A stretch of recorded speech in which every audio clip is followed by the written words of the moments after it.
Honduras se sitúa como uno de los países más corruptos de Latinoamérica y es precisamente las razones y los responsables que estaremos analizando con Luis Javier Santos, quien a inicios de mayo fue nombrado coordinador de la Fiscalía contra la Corrupción. En el 2008 protagonizó una huelga de hambre para denunciar los actos de corrupción que se mantenían invisibilizados en el país. Esas denuncias le produjeron el 1 de septiembre del 2008 un atentado de muerte que lo mantuvo por 4 años fuera del país.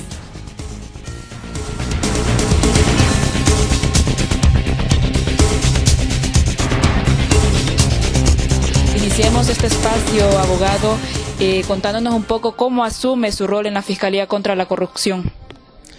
Pues lo asumimos con un poco de optimismo y con ganas de trabajar y de tratar de dar un aporte a esta Fiscalía que tanto lo necesita, tanto la población como el país, de que se haga algo en materia de corrupción. ¿Cuáles son las bases de la corrupción? Pues es bien difícil, pero en Honduras le podría decir que primero es la falta de educación. Yo creo que no la falta de educación en general, sino que en nuestra educación no hay un interés de parte del Estado de que todos los ciudadanos practiquemos como cultura la honestidad. Ese interés yo no lo veo. Yo entro a una escuela, voy a un colegio y escucho las clases de parte de los profesores y yo no escucho que les hablan de honestidad o de otros valores a los alumnos. Yo creo que desde ahí es donde debe de empezar la lucha contra la corrupción. Ese es para mí una de las bases principales que dan origen a la deshonestidad, a la falta de valores, y que eso tiene que ver con que las personas ya siendo mayores cometan actos de corrupción. La otra es los incentivos y el descontrol que hay en las instituciones.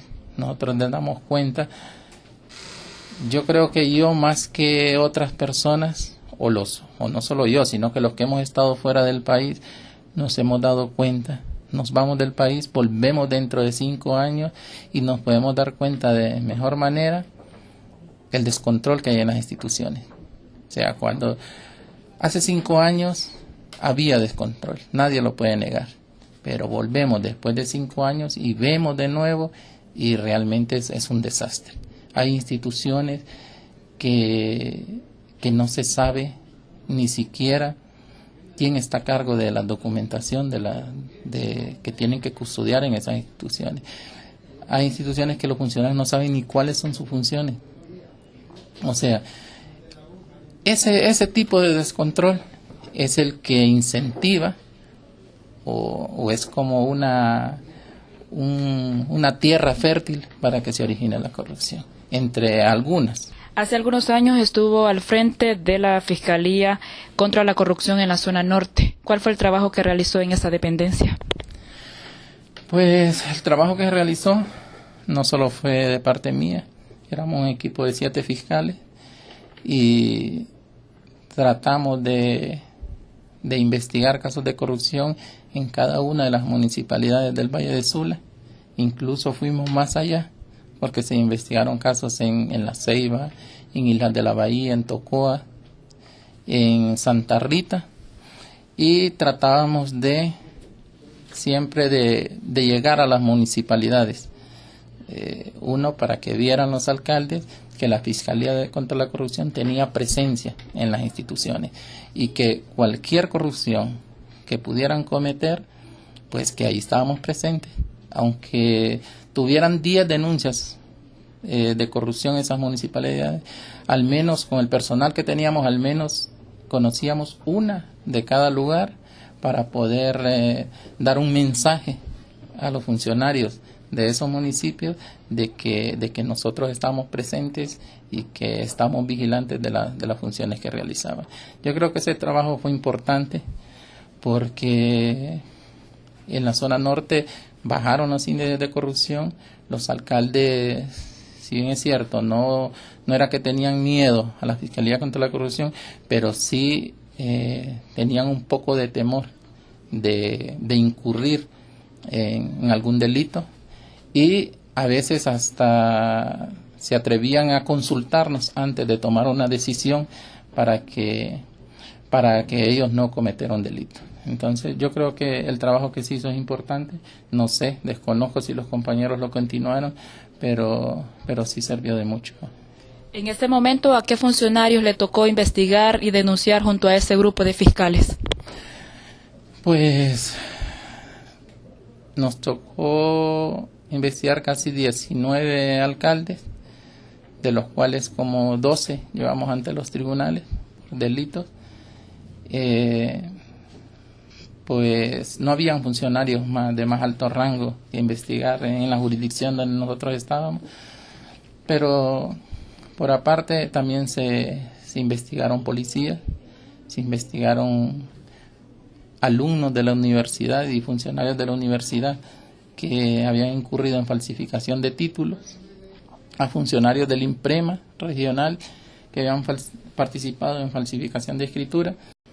En el 2008, un grupo de fiscales, donde usted fue uno de los impulsores, desarrollaron una huelga de hambre en el país denunciando los actos de corrupción que se cometían en este país. ¿Por qué impulsar una huelga de hambre, abogado? Pues en aquel momento habíamos formado los fiscales antiguos, que habíamos entrado mediante procesos de selección y sin ninguna recomendación política. O sea, fiscales de carrera. Mirábamos que la institución iba en deterioro. Entonces la asociación estaba en poder de esos fiscales. Y en San Pedro Sula se había formado como un consejo. Todos los fiscales que eran especiales, regionales, hacíamos reuniones y platicábamos sobre la problemática del Ministerio Público, del Poder Judicial y de los casos que nosotros mismos nos tocaba presentar ante los tribunales. Pues ahí nos dimos cuenta que realmente el trabajo en los cuales nosotros arriesgábamos nuestra vida, arriesgábamos nuestra familia y hasta dábamos tiempo de más para poder reinvestigarlos y llevarlos ante los tribunales, pues no pasaban de ahí, iban ante los tribunales o no llegaban ante los tribunales, y ese trabajo estaba quedando pues en el olvido. Visitamos organización por organización, muchas de las organizaciones que ahora hablan, que dicen que luchan contra la corrupción, en ese entonces las visitamos y nos decían, la respuesta era que el tema de corrupción no lo tenían en agenda. También pusimos denuncias en ese entonces, las amenazas que como consecuencia de todo ese movimiento que estábamos haciendo recibíamos, y nadie nos escuchó. La única persona que nos escuchó en ese entonces fue una organización que se llama COFADE y el padre Melo a través de su organización. Y al vernos acorralados, que no podíamos hacer nada, pues vimos que la única forma de que nos escucharan es hacer una protesta. Nosotros nunca, nuestra intención era que una huelga de hambre durara tanto. Ni siquiera un día antes sabíamos si veníamos a la huelga de hambre. Fue ese día en la noche, un día antes en la noche, cuando decidimos que nos veníamos a Tegucigalpa a ponernos en huelga de hambre. El objetivo era que más de 100 casos de corrupción que sonados en el país fueran llevados ante los tribunales, y que el fiscal aceptara la responsabilidad, aceptara de su error o de lo que estaba pasando dentro de la institución, y que esos casos se judicializaran o se les diera trámite ante los juzgados. Sin embargo, las organizaciones, ya nosotros Ya a los 38 días ya no podíamos ni pensar ni analizar bien objetivamente lo que estaba pasando, y las organizaciones que estaban alrededor de nosotros decidieron que la huelga se suspendiera porque peligraba nuestra salud. Haciendo una mirada 5 años después, ¿hay frutos de esa huelga? Pues yo creo que sí, aunque muchas personas nos reprochan eso, que estuvimos 38 años en huelga, 38 días en huelga de hambre y que no se logró nada, que incluso una reforma que hubo a la ley del Ministerio Público fue derogada posteriormente por el Congreso Nacional. Pero yo creo que hubo muchos logros que tal vez la ciudadanía no los conoce, pero la totalidad de la ciudadanía no los conoce, pero que los que estuvieron ahí presentes sí los reconoce. Uno de ellos fue que la clase política de nuestro país quedó al desnudo, al descubierto. Ahí vimos nosotros como la clase religiosa, clase de los dos partidos políticos que han gobernado nuestro país, se unían y coincidían en que esos casos no se debían llevar ante los tribunales y que el fiscal general en ese entonces no podía ser removido. Incluso nos decían, pidan aumentos, pidan lo que sea, si quieren lo sacamos del país, si quieren les damos lo que sea, pero no nos pidan esto, decía, que quitar al fiscal general, porque los casos que en ese entonces se estaban ventilando eran protegidos por toda esta clase política. Otro de los logros creo que es, como yo le dije antes de la huelga de hambre, nos tocó visitar cada una de las organizaciones y ninguna tenía en su agenda el tema de corrupción.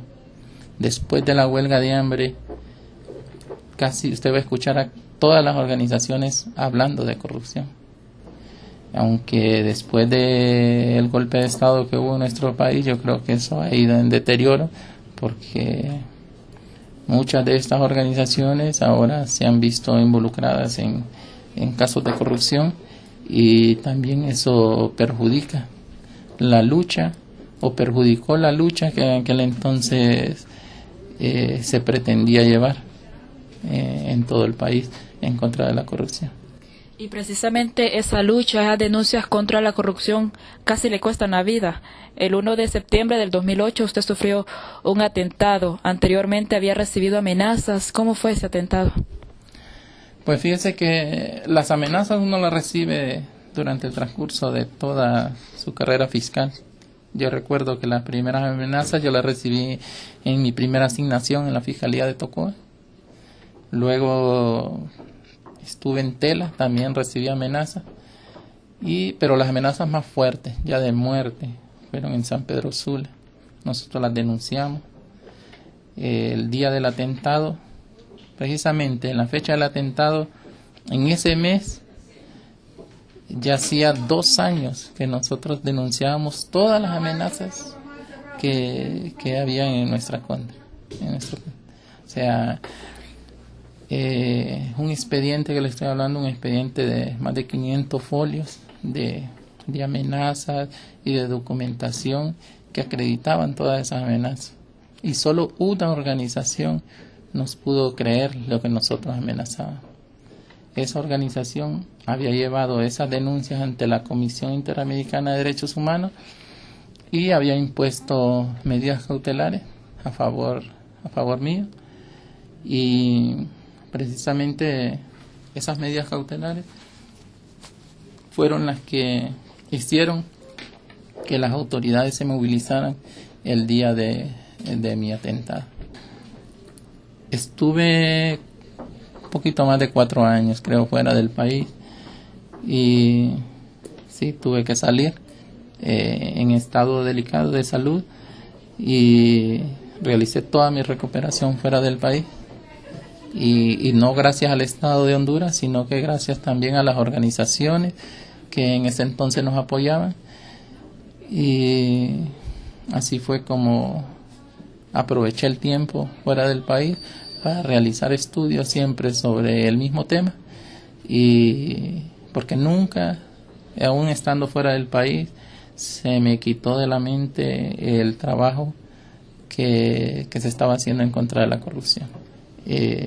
Vamos a seguir luchando contra la corrupción, pero ya no de la misma forma. Yo creo que ahora le toca a otro personal, a otros fiscales. A nosotros nos toca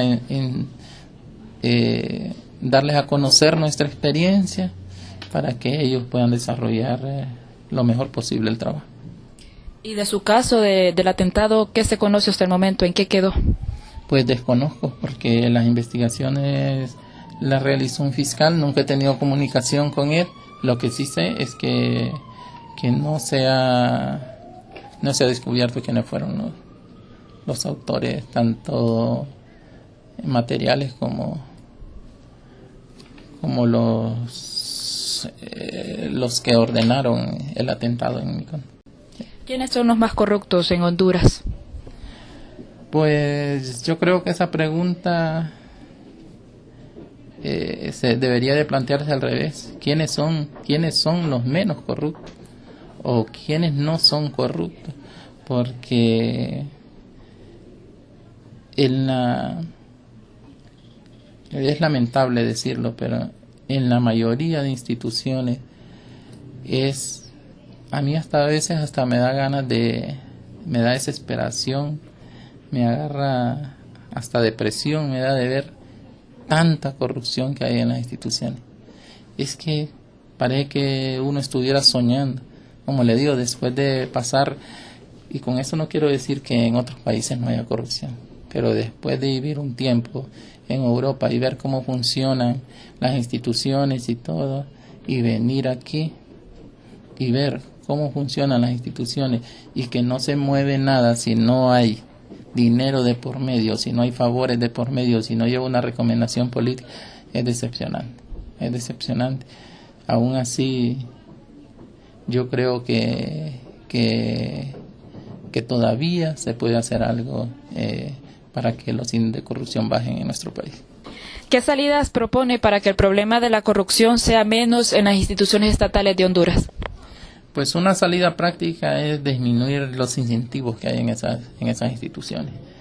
Si una institución tiene controles y los controles son buenos y hay quien los supervise y sancione si cometen una falta los funcionarios, yo creo que los incentivos son menos y los funcionarios lo pensarían 2 veces para poder cometer un delito de corrupción. ¿Cuáles son los miedos y fortalezas de Luis Javier Santos? Pues los miedos, como le dije, son los normales de cualquier ciudadano, que una persona se crea perseguida y que agarre como personal las investigaciones y pueda atentar contra nosotros. Pero ese miedo yo creo que lo tienen todos los fiscales, porque nadie conoce la mente de las personas que están siendo investigadas. Las personas tal vez una persona común no puede diferenciar entre un coordinador y el fiscal que está conociendo de la causa, no sabe que lo que el coordinador lo que hace, lo único es dirigir las investigaciones y investigar hechos que ante la fiscalía nos vienen a denunciar. Y también otro temor es pues el tiempo que nosotros dedicamos a la fiscalía. Ya no es el mismo tiempo que se dedicaba antes. Yo recuerdo que un inicio en la fiscalía, yo entraba a las 7 de la mañana, salía a las 11 de la noche de trabajar, y fue así como se pudieron obtener resultados. Y no solo yo, habían otros compañeros que también trabajaban de esa misma forma. Ahora la mística de trabajo de los fiscales es trabajar de 7 u 8 de la mañana a 4 de la tarde.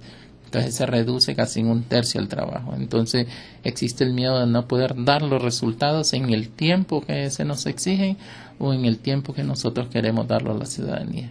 Pero que van a resultar después de un tiempo, pues sí, de eso seguro, porque después de realizar investigaciones se tienen que tomar decisiones en los expedientes y si las decisiones son llevarlos ante los tribunales, pues yo creo que a los compañeros que están en la Fiscalía contra la Corrupción no les va a temblar la mano para presentar las acciones ante los juzgados. ¿Y las fortalezas? Pues las fortalezas son el conocimiento que se ha obtenido a través del tiempo, las experiencias que hemos obtenido. Para mí esa es una fortaleza importante. Y otra es que creemos que el personal asignado a la Fiscalía es el mejor, que lo único que les hace falta es un poco de dirección y que esa se le pretende dar. La fiscal especial contra la corrupción es una persona que tiene el conocimiento necesario para dar esa dirección también, y creo que esa es una fortaleza importante, explotar los conocimientos que tienen cada uno de los compañeros.